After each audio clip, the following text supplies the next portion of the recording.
वास्तव में 16 है ना। एक चिन्मय सत्ता के सिवाय जड़ता की सत्ता है ही नहीं।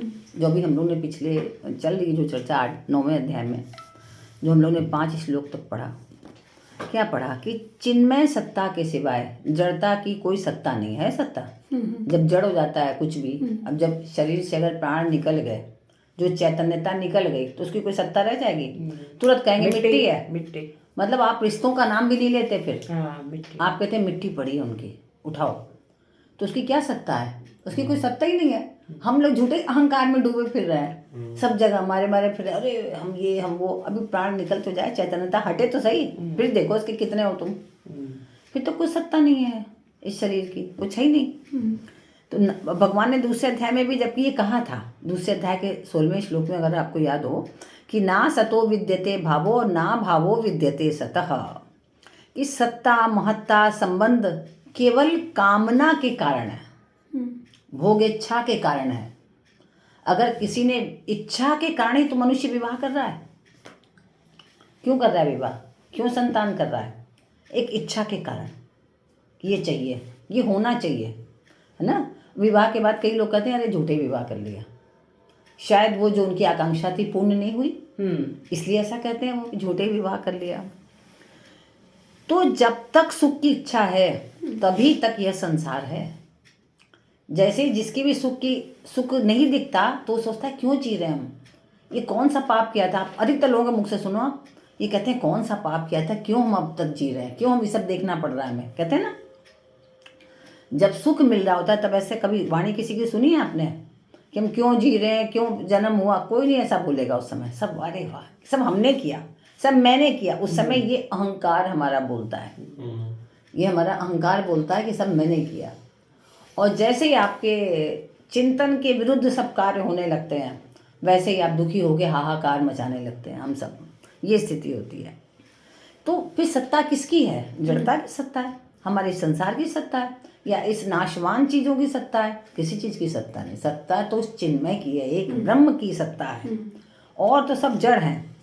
जो परमात्मा में संसार को देखता है, उस परमात्मा में समस्त संसार को देखता है, और पूरे संसार को उस परमात्मा में ही देखता है, और कहीं है ही नहीं। अगर हम संसार की कुछ चीजें भी देख रहे हैं तो हमें लग रहा है ये परमात्मा का ही एक अंश है। जो भी कुछ लीला हो रही है सब परमात्मा के ही कारण हो रही है। तो परमात्मा रूप से न देखकर संसार रूप से जो है हम देखने लगते हैं, हम परमात्मा रूप से नहीं देखते हैं। तो वे कौन कहलाते हैं? ऐसे लोग नास्तिक कहलाते हैं, जो समस्त संसार को परमात्मा के रूप में नहीं देखते हैं, संसार के रूप में देखते हैं। और संसार क्या है? जड़ है। संसार कुछ है नहीं तो जड़ है। सारे संसार में चैतन्यता कहीं है तो उस पर ब्रह्म की है, और जहाँ उसकी चैतन्यता खत्म हुई सब संसार जड़ हो गया। जहाँ अभी अगर वायु खत्म हो जाए संसार से, देखिए सब ऐसी मुर्दे की तरह सब लोग पड़ जाएंगे, पेड़ पौधे सब मर जाएंगे, पशु पक्षी कोई नहीं बचेगा। परंतु जो संसार में परमात्मा को देखते हैं, जो सारा संसार जो इस समय चल रहा है वो सिर्फ परमात्मा के द्वारा ही चल रहा है। अर्थात संसार को संसार रूप से न देखकर परमात्मा रूप से देखते हैं। वास्तव में वे ही आस्तिक है। आस्तिक और नास्तिक दो तरह के लोग होते हैं ना जनरली। तो लोग क्या कहते हैं कि हम भगवान को पूजा जो कर रहा है वो आस्तिक है, जो भगवान की पूजा नहीं कर रहा है वो नास्तिक है। ऐसा नहीं है, ऐसा नहीं। ये सोच पर निर्भर करता है, आपके ज्ञान पर निर्भर करता है कि कौन आस्तिक है और कौन नास्तिक है। जो समस्त जड़ पदार्थों में भी उस परमात्मा को देख रहा है वो भी आस्तिक है, वही आस्तिक है। और जो समस्त संसार में परमात्मा को नहीं देख रहा है, केवल जड़ चीजों को देख रहा है, वाह क्या सुंदर घर है इसका, इसके घर में तो ये गाड़ी भी है। तो आपने उसके घर की जड़ता को देखा, उसके हृदय में बैठे हुए वो आत्मा कितनी प्रसन्न है या कितनी दुखित आपको देख ही नहीं पाए। तो आपने क्या देखा? आप नास्तिक कहलाए। आपने असली चीज देखी ही नहीं कि वहाँ है क्या। हम तो सिर्फ इसमें भ्रमित हो गए, और जो अंदर से परम प्रसन्न है, केवल छोटी सी झोपड़ी में बैठा है, खाली घर में चादर के अलावा कुछ है ही नहीं, लेकिन प्रथम महान प्रसन्न है, एकदम प्रसन्नता के आनंद में एकदम बिल्कुल एकदम डूबा हुआ है, वो व्यक्ति आस्तिक कहलाएगा, क्योंकि उसने वहां पर अपना समस्त परमात्मा का ही देखा है, परमात्मा को ही मान रहा है, उसी में डूबा हुआ है, तो वो है वास्तव में आस्तिक। तो इस प्रकार अब भगवान ने अभी बहुत से दृष्टांत देकर बातों को समझाया, अब आगे और समझा रहे हैं। हम लोग 9वें अध्याय के 6ठे श्लोक में प्रवेश कर रहे हैं। यथाकाशस्थितो नित्यं वायुः सर्वत्र गो महान् तथा सर्वाणि भूतानि मत्स्थानि नित्युपावधारय। यथाकाशस्थितो नित्यं वायुः सर्वत्र गो महान्, जैसे सब जगह विचरने वाली महान वायु नित्य आकाश में स्थित रहती है ना। वायु आपको विचरण करती हुई हमें दिख रही है।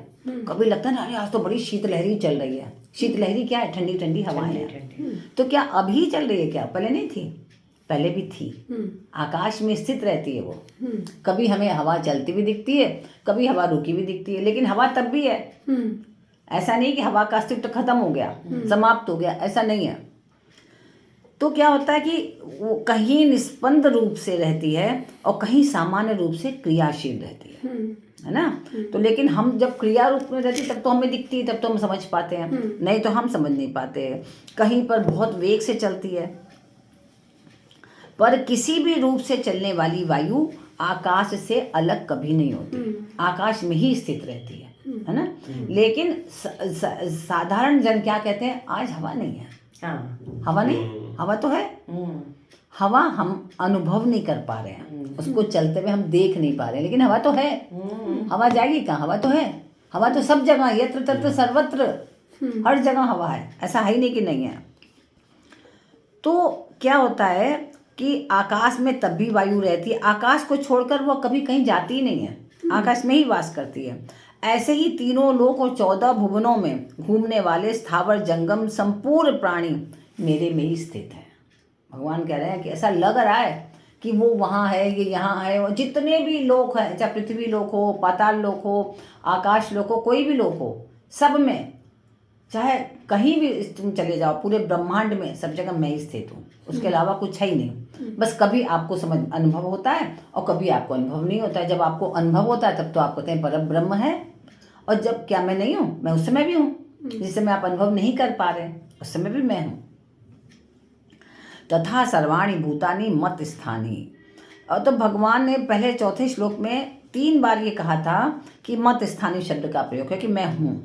इसका तात्पर्य हुआ कि ये संपूर्ण प्राणी मेरे में ही स्थित है, मेरे से अलग नहीं है। संपूर्ण प्राणी जो अलग अलग सोच रहे हैं कि वो कहीं से आया, ये यहाँ से, ऐसा कुछ भी नहीं है। तो मेरे को छोड़कर ये कभी कहीं जा ही नहीं सकते, क्योंकि उनके बिना सत्ता ही नहीं है उनकी, है ना।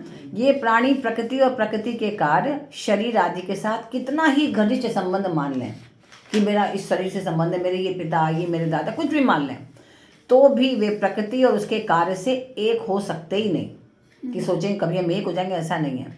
और अपने को मेरे से कितना भी अलग मान लें, वे कभी मेरे से अलग नहीं हो सकते। मेरे से अलग हुए तो जड़ शरीर समाप्त, कभी अलग हो ही नहीं सकते, है ना, उसी में समाये हुए हैं। तो क्या होता है कि तीनों लोक और 14 भुवनों में घूमने वाले जीवों की परमात्मा से भिन्न किंचिन मात्र भी स्वतंत्र सत्ता है नहीं।